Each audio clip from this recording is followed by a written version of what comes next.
You mentioned a TV show, and it felt like a TV show. Now, you and Chris have had many pitches to be on a TV show, but you've always said no. Why is that? Mm-hmm. This is the Good Influencer Podcast with Julia Marcum and Becca McLeod, pulling back the curtain of how this multi-billion-dollar industry works. If you're going to be an influencer, be a good one. You know, the burning question is, when you were in Italy, were you watching Love Island? I have not watched any Love Island. Oh, you're gonna love it. And now I feel like I'm too far behind. No, I didn't watch any Love Island. I didn't watch anything. I watched my stories to see the renovation that was going on at my house. And there was one moment where I screamed out loud. We were at dinner and I screamed. And my girls and Chris were like, "What is it?" And I was like, "The living room has built-ins." And they're like, "Oh my gosh." I was like, "I know." My They thought jaw like something was wrong. was on the floor. I feel like, I mean, did they just build those really quickly? Or I just I couldn't believe that was a living room. I know. And we made this whole design plan and we are kind of coming up to the deadline. And I haven't heard anything about the built-ins or like when that's happening. And so I think that they built them off-site and then brought them in and installed them. And I think a lot of the trim work they're building off-site and bringing in because it has to be routed. And so anytime any update I saw, I was like, this is what it must feel like. Well, it's probably amplified for me because it's my house. And, I knew that was happening when I was gone. Yeah. Highly recommend going to Italy during a renovation. It was great.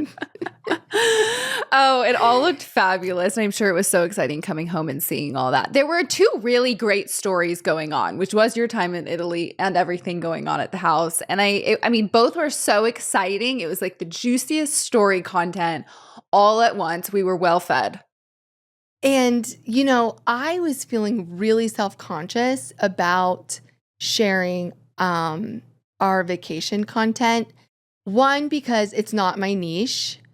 And two, we did some really amazing, it was not a backpacking through Europe trip, okay? We stayed at some really nice places. We did some really nice things.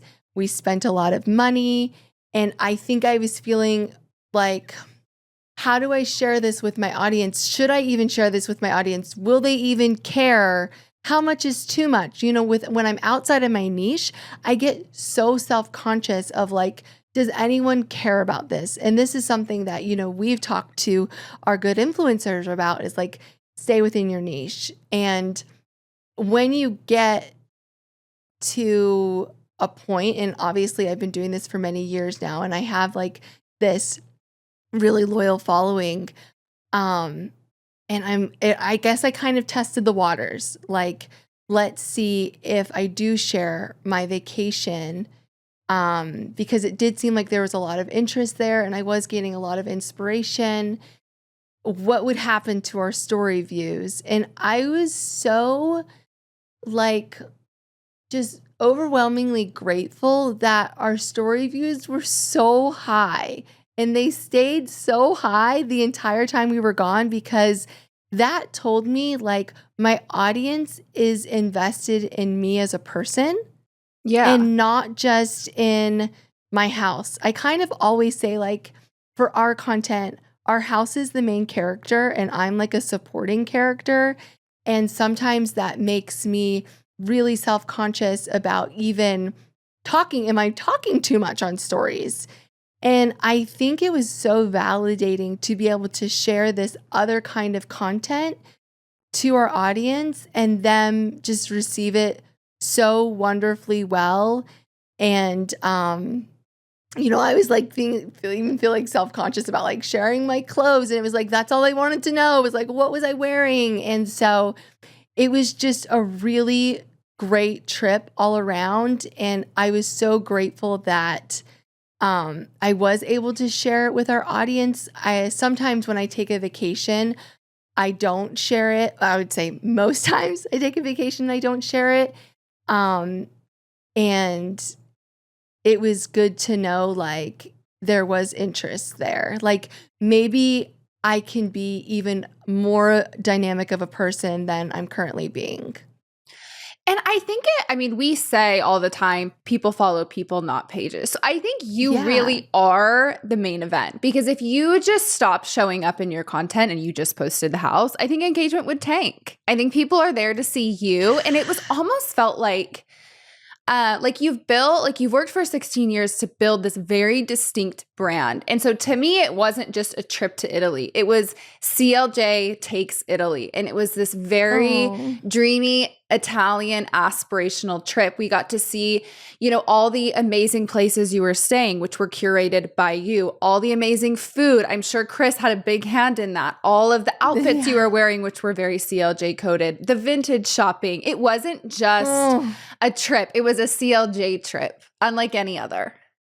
And I think, thank you for saying that. And I think the great thing about it was like, and it's so funny because I haven't talked, and I still haven't talked directly to my camera since before I left. Yeah. The whole time we were gone. And to me, that felt like a break. I was like, I'm not talking to my audience. I was just sharing with them, and it was so well received. And the vacation for me was I'm not talking to the camera. And it's so funny. I've said this so many times, and I think a lot of people will probably be able to relate, where it's once you take time off from talking to the camera, I feel so nervous to do it again. I still haven't done it. Yeah. I feel so nervous, and it's it's a muscle. I have to just get back on and chat with them. And there's been a lot of conversations in DMs, of course, but it definitely wasn't a faceless trip. It was very much like you said, our family were there. You saw me there doing things. But it's amazing that you can also not necessarily talk to the camera in first person for weeks, and your story views will do fine as long as you're still showing up in them. So that was a big takeaway for me, because sometimes it feels like whether it's a health thing or location, or there's just been so much noise in my house, it's hard to talk to my audience. But it's amazing that you can still talk to your audience through storytelling and through visuals and through just being in your content, and without necessarily first person selfie form. There's other ways to do it. Yeah. And you said a few episodes back, if you're feeling really creatively burnt out, just go do something else. Look for inspiration outside of just scrolling online. Do you feel like this kind of did it for you? You came back really excited to create new things? 110%. I did not realize how burnt out I was. I was burnt out from, talking like this in my stories. I was burnt out from my renovation. I was burnt out from work. I was burnt out from making decisions. I was burnt out from creating content. I was burnt out from my restrictive diet. I was burnt out from going to the gym. I was just so burnt out. And when I was in Italy, I felt so inspired that I wanted to share things that I wasn't creating. It was maybe I was curating the shots, or I was capturing these moments that were already planned out, curated, we had all the different activities planned out from our travel agent that we chose in the last year. And it was so nice to just sit back and enjoy it and share it in that way. And I think that's one reason why this story views stayed so high, was because the energy was coming back through. And I think that energy is something that your audience can feel.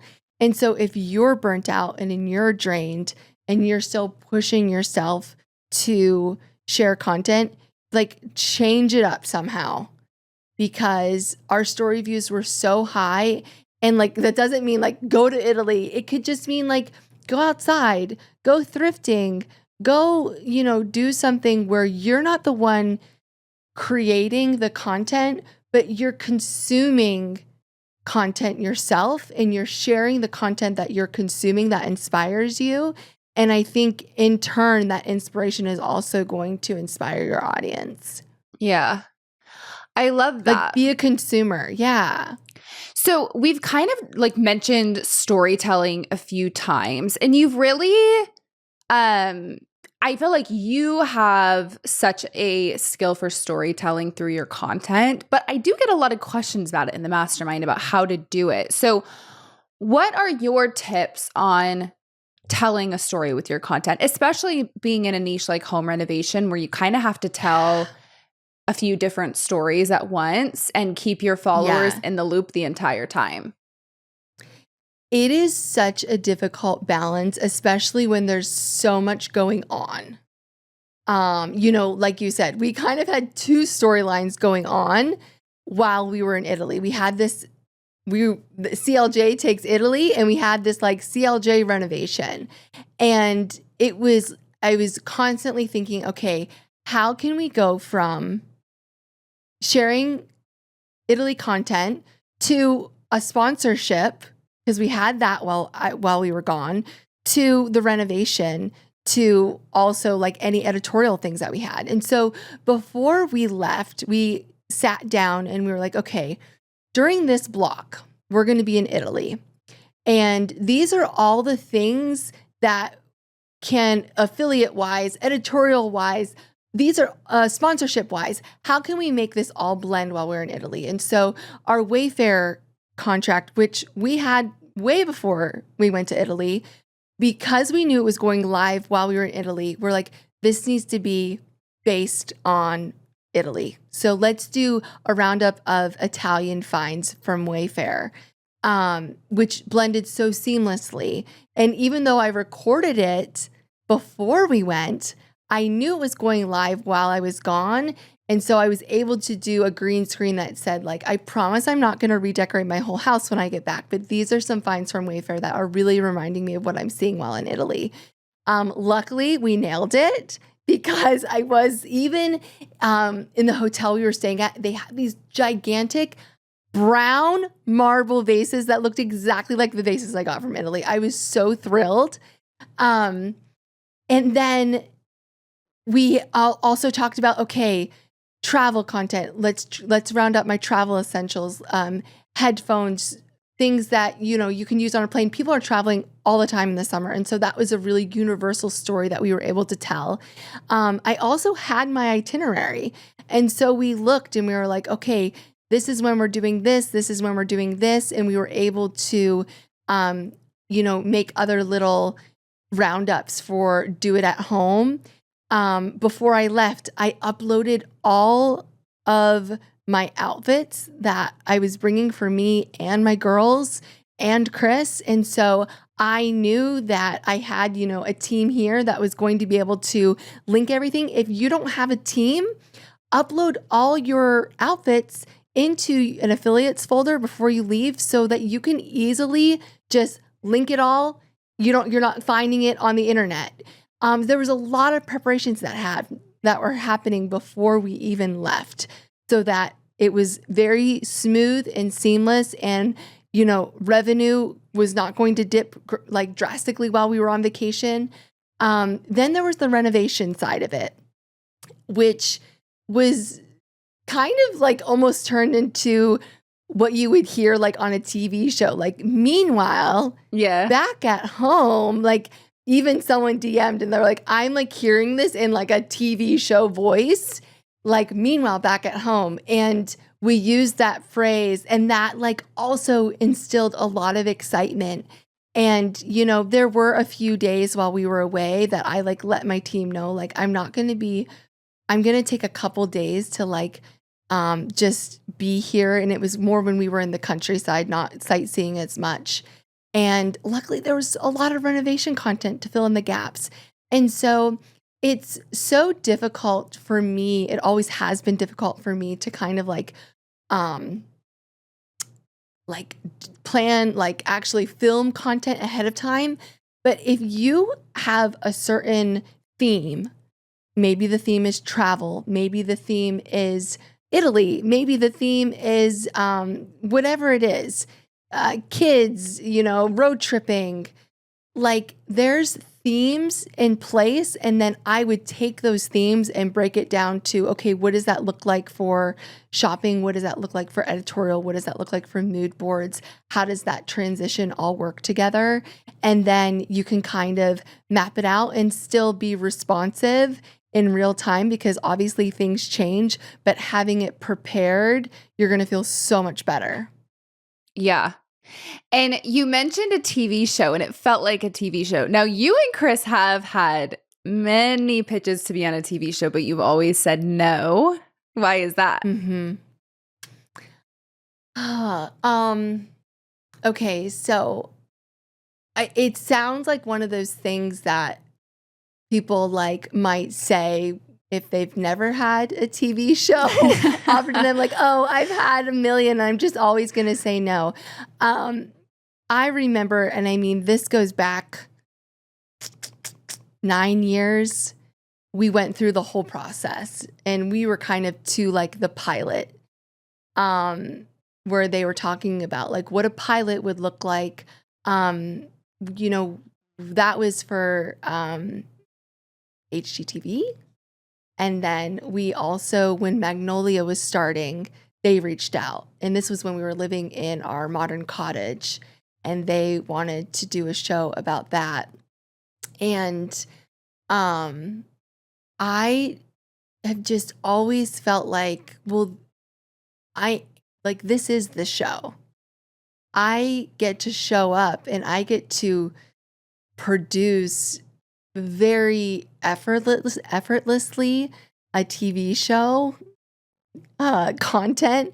More people are watching my stories every single day than the amount of views that are an HGTV show are getting. Like, that's just the heart. And they're talking about monthly views sometimes. Yeah. And I'm like, I get those views. Also, no, I remember, and this was kind of the moment where I knew it was not going to work. I remember we were on a FaceTime call. It was not a FaceTime call back then. This was like, we were on a video call with the producer, and he was kind of like asking us questions. Becca, his face was like this. And he was kind of like trying to help us like have more energy.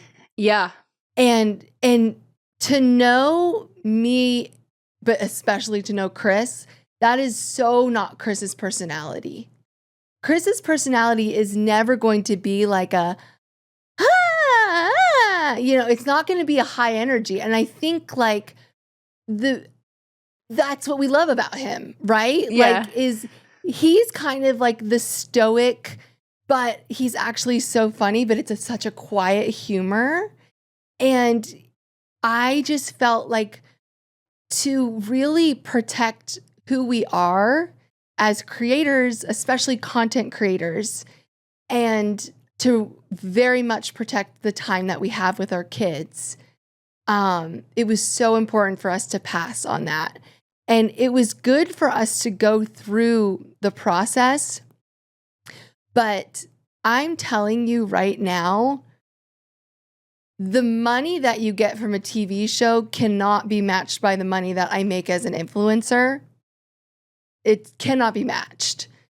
The opportunities that come from a TV show, I cannot speak to. I know that there are lots of different opportunities that, I think that, I don't know, I look at something like Shay McGee, for instance. She got that Netflix show, which I think is an amazing opportunity. It's probably something that I'm not sure who produced that, but And I don't know what came first, the Target line or the Netflix show, but I think they were about the same time. Yeah, and I think so. There's opportunities that can come from a TV show. But if you want a TV show because you think that you're going to be paid more money than what you can make as an influencer, it's not true at all. Like, I was like, why would I spend so much time and effort and money or energy to have a TV show where I'm going to be making less money? Now, some people, it might be about popularity. This has never been about popularity for me. This is really about providing for our family and having sharing this message that, anyone can love where they live. And I don't need a TV show to allow me to do that. And so I really like having the creative freedom and of not doing that. So that's a TV show is one path, it's just not for me. Yeah. But because what we're really talking about is like, there's storytelling on both ends. You can be a storyteller as an influencer, and you can be a storyteller and have your own show. And you chose being a storyteller as an influencer. And is it because of the control over the storyline and being able to like really build that narrative yourself? Yes. A TV show, and I've had so many friends that have TV shows, and it's been so fun to chat with them on that experience. And some of them have had really positive experiences, and some of them have warned me like, why would you do this? Because you don't have control over the narrative, the timeline, even what they want. Like if I was going to do a TV show,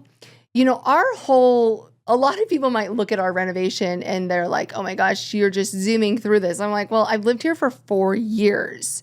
If I'm doing a TV show, they want you to sometimes, let's take Studio McGee's Dream Home Makeover.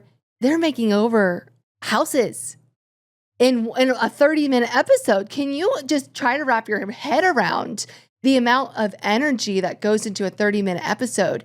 Now, Joanna Gaines, she just barely launched a show, and it's kind of the first of its kind on her network, where she's making over one space per episode. And I'm like, okay, now this is a little more relatable. And if I were going to do one, I renovate so slowly. There was Sarah Richards back in the day. She had an HGTV show where she kind of renovated one room in a house the whole season. And then at the end of the season, the whole house was done. And that's something I could get on board with because it's so similar to what I do in person. I'm like, I'm not trying to renovate a whole house in a half-hour show. You miss so much nuance of the realities of renovating. Yeah. So I can think of like kind of a few times that the storyline of CLJ, I mean, a lot of times the storyline of CLJ would get interrupted because of renovation delays. Things weren't there on time. Things didn't get done correctly. Things had to be redone. So how have you kind of dealt with having this content plan of when things are going to be done and then having to pivot, not because the content isn't ready, but because the actual thing you're filming isn't ready? Yeah, that has definitely been the trickiest part, especially once we started like having more of a team. When it was just Chris and I, it's so easy to be like, well, I'll just do something else. Yeah. And, that's also where burnout comes in. It's because it's like, well, if my job is creating content and the content that we're renovating, and when you start hiring contractors and you no longer have control completely over the timeline, you have to have a backup plan. And so we have some rules in place now where like, okay, content's not going to be on the calendar for editorial until it's done. And we're not going to shoot the sponsorship. It's not going to be shot until we have it in hand, because so many times we put on the calendar like, oh, we're shooting this sponsorship on Thursday, which is our sponsorship shoot day. But then Thursday comes and it's like everything goes up in flames because it never arrived. And so you have to put some safety nets in place for yourself and say like, I'm going to put this like on a like we have like these different terms of like in the can or on deck. It's like all these things. It's like, okay, these are things that we have coming up. These are things on deck to shoot. And these are things like they're done, they're ready. Because you can waste a lot of time and energy saying like, we're going to shoot this on this day and some weather could happen or contractors don't make the deadline can happen. But also, I think you can make that a part of your story. If you have a renovation delay, for instance, I think part of my niche is very much being transparent about renovating. And so the timeline of that is a part of my storytelling. This happens, then this happens. And then you do have to think of like, okay, how can I change this narrative? And I think that's the exciting part about having a reality show, very much Love Island style, where this is happening today and you're seeing it today. And, you know, there's reality shows that are filmed months in advance. My favorite, Survivor. Mm-hmm. I'm a Survivor girly, and it's filmed months, sometimes years in advance, and then carefully edited and put out. And my style of TV show is Love Island, where that's the kind of show I want to create. I want it to happen, and I want to share it, and I want it to all be reacted to in real time. Yeah. And I do think that that is, I mean, clearly audiences love that. Oh, they like, because it's messy. It's messy. They do. I was thinking like about when you guys, when the outdoor kitchen was being built and you had the stone put on and you were like, I don't think I like it. And instead of just pivoting, you were like, no, I'm going to document this. You documented the whole thing of like, this is what I thought my idea was. We had the whole thing put together and here's where we ended up. And I loved it. People ate it up. The engagement was through the roof because people don't see that. And also, if I was filming so far in advance and not sharing in real time, I probably would have never shared that because I would not know how long do I wait before I say I changed my mind. You know, you're thinking so much more about like, ooh, are people going to be mad at me if I show this waste that like I ripped off the stone, then people are going to get mad at me and I might get in my head and I might not share that. And it's really like the most authentic, messy thing is going to be the most relatable. And so it's easier for me not to think of whether or not I'm going to share something when it's pertaining to our renovation, because it's like, of course I'm going to share it and I'm going to share it in real time. And it's so fun when people, especially new audience members, new followers, they realize like, oh my gosh, this is in real time. Yeah. Because they're like, wait, what are you going to do? Like, for instance, I didn't even tell my audience yet, but by the time this episode comes out, you're going to know. Like in real time, when we were in Italy, and I saw the shower floor go in and it was wrong. Like it was shared by our team here. And I was like texting my contractor like, hey, this isn't right.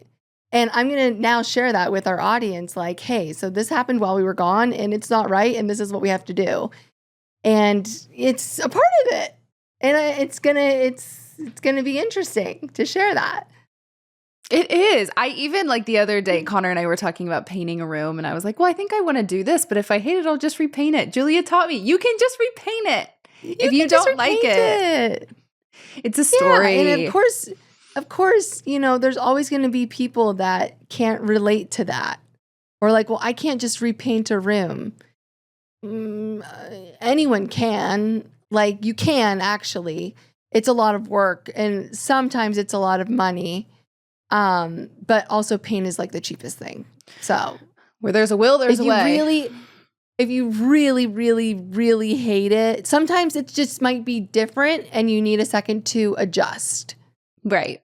My bathroom's getting painted today and I'm very nervous. Oh, I can't wait. I hope you share it in real time what you think. I'm going to share it in real time. Remember when I shared how small our bedroom was in real time? And I was like, it's fine. I think it's fine. Yeah. And it ended up being fine, but it was like a shock. And I like got my real reaction, like, okay, it's smaller than I thought it was going to be. It's fine. And it was like, it turned into this whole in the moment story where I was able to share like a Ross gif and like be like, okay, it's fine. I'm really okay. But it was fun to share that in real time. And I usually do with every paint color because that is something that it's like, there's always going to be a reaction. You can't even control your face. It's going to be written all over it. Yeah. The real-time reaction to the size of your room, I was like, oh, I don't know. There's no going back now. But then you kind of turned around. You were like, oh, but you can add molding, which makes the room feel like, here's some ways to make your room feel bigger. Yeah, it was very relatable because we just moved into a room that's way smaller than the room we had in our last house. And I'm like, well, I'm right there with you. Becca. Your know. room in your last house was gigantic. I know. And now my closet's too small. But that content was so relatable because I'm like, you know what? Yeah, I'm dealing with the same thing right now. My room just got a lot smaller.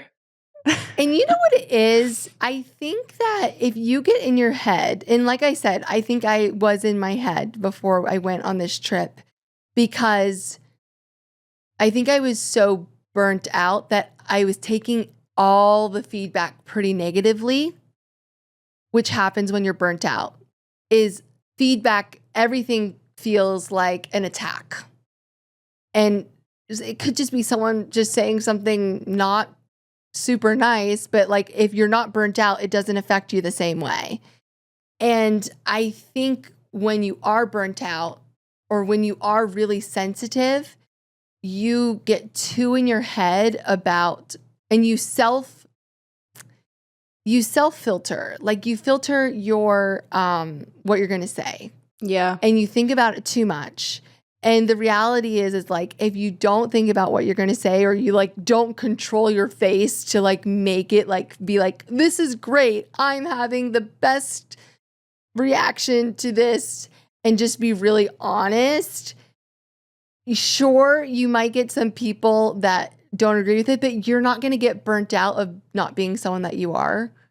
And so it's just going to be so much longer. And like, that's the kind of thing like that. When we were on that FaceTime with that producer, and he was trying to make us be something that we weren't, have an energy that we didn't, even a dynamic that we didn't, it was like, well, that could be very exhausting because that's not who we are.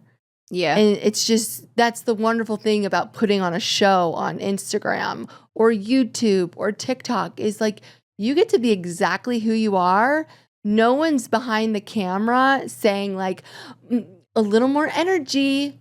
It's like, well, someone might be having a low day and relate more to just like, oh, a dry sense of humor. And also like, I can show up as that, and I can show up as like a peppy me, because I have those days, and it's everything in between. I'm not one character on a TV show, that this is who the character is. Yeah, I love that. Becca and I love chatting with you every week, but in between the podcast episodes, we're hanging out in our influencer mastermind. With a good influencer subscription, you get access to our exclusive course library designed to help you build your business as an influencer, and our mastermind forum on Facebook. This is your place to ask questions, network, and workshop. Here you can receive feedback from thousands of other influencers and our team. Listeners get 30% off their monthly subscription by using the code podcast at checkout. See you in the mastermind. We got this question in the mastermind. She said, I'm struggling with the concept of storytelling. How do I make everything flow and feed? In stories, I think I do a good job of talking through it, but how do I do better at storytelling in my posts? And I think one of the biggest mistakes I see influencers making is not stretching out their content. They do these huge home renovations. They go on a whole trip. They host a full event, and they make one reel out of it. And so the story's gone. I know nothing about, what is this event you're hosting? What did you cook for it? What were the preparations you did? Where did you get all this stuff from? Did you run into any hiccups along the way? Who was at this event? That's the story right there. So the key to storytelling, stretching out your content, like Julia said, focus on documenting, not creating. Don't feel like you have to put on a face. Document these things in real time. And, we've talked about in feed content getting a little more casual, and that's great for storytelling because that means that you can bring in this more casual view of everything you're doing into your feed, and people are going to eat it up. Yeah, one regret I have about our trip to Italy was I didn't do like more frequent in-feed dumps. And part of it was like I was taking a break, but also I was overwhelmed with the amount. Now I'm overwhelmed with the amount of content I have. And this is what happens when you don't like the most successful content that we do, we tell a story through, in stories, and then there's some sort of reveal in feed. Yeah. And that kind of completes the story. And when I use stories and in feed in that way, it's successful all around. Stories are successful, in feed successful, everything hits. It's the waiting, honestly. It's the waiting and then being so careful with how I'm going to tell this that I personally am not good at. You hate holding content. I hate holding content. It doesn't feel authentic to me. It's just hard for me. Now, you might be a different kind of storyteller listening to this. You might be someone that's like, I like to have all the content and then I'm going to very strategically place breadcrumbs here that leads to here. And that's fine. If that's fun for you, that's fine. There's all sorts of talents that come into this. But if that's something that's difficult for you, like this person, I'm struggling with the concept of storytelling. It seems like you need to do more documenting and less creating. Start documenting, and there's going to be a natural storyline there, and sharing that, and stop thinking of it as this very high production thing. React to what you are documenting, and you're going to see there's a natural story there. And then you might just live that way for the rest of your influencer days. And it is a high stakes way of living. But also to me, it's just so fun. It's so fun. And I feel very connected to my audience because we're all going through the same emotions together. And we're here today to give you permission to just document all that. You don't have to let your audience give you permission. Just do it. Just do it. Just do it. I think people want to see more of who you are and what you're doing and how it came to be. And I think it's actually way harder to create and to produce. And I think a lot of times when we say storytelling, it's less about producing and more about all the in-betweens. I actually heard something recently, and this was from a book talk person, and I hadn't thought about it, but they were saying so many books nowadays are written as screenplays instead of books. And it's bothering them so much. They're like, it's dialogue instead of telling me their innermost thoughts. And I think it's we don't need screenplays. We want all of the innermost thoughts. Fill in all the blanks, stretch it out, tell us everything, because people are looking, anyone can go, many people go and get an iced coffee in the morning. Not me, but many people go get an iced coffee in the morning. But what makes that interesting to see is all the in-betweens. So don't just show yourself getting an iced coffee. We want to see, what did you do before that? And what's your order? And, maybe how you're reacting at the window, and where you're going after, because Those are the things that we don't talk about. And those are the things that are going to be unique to you. The unique thing is not, oh, I'm going to go get a nice coffee. It's what happens all the other times. And so start documenting those things. Don't just document the things that everyone does.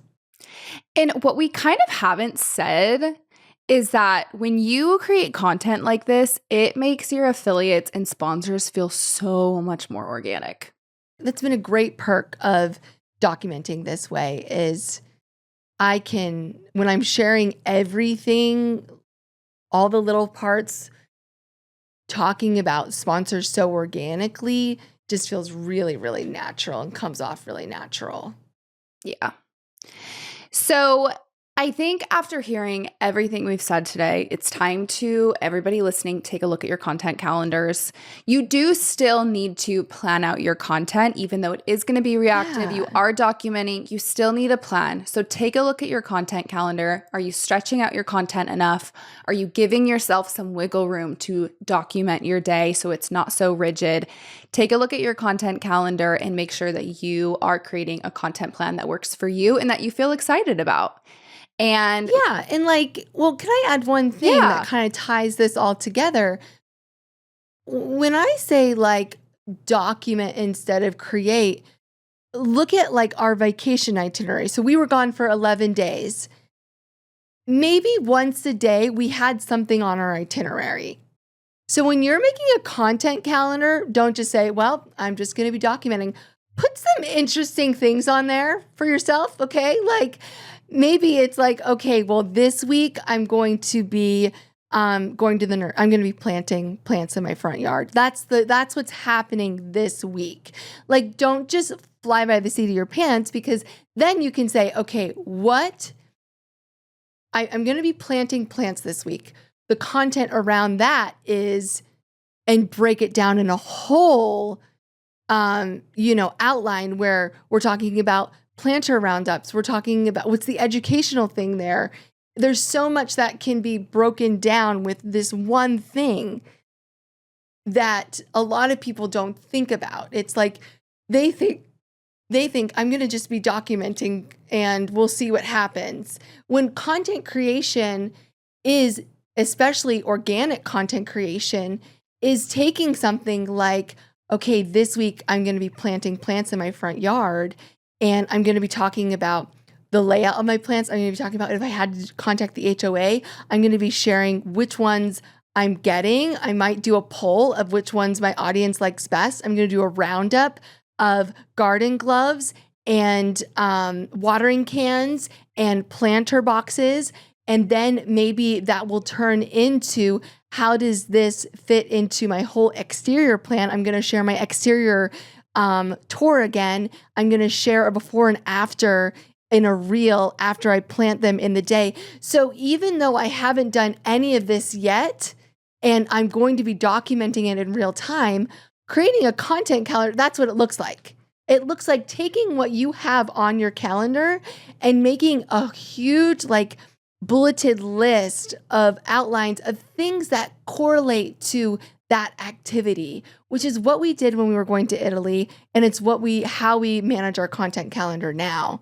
And so fill it out, and then I want you to get really, really detailed, granular about what topics fit under that big umbrella of going to Italy, of planting plants, traveling with your family, going to the beach. Maybe you're a book talker. Like, what does that look like for you?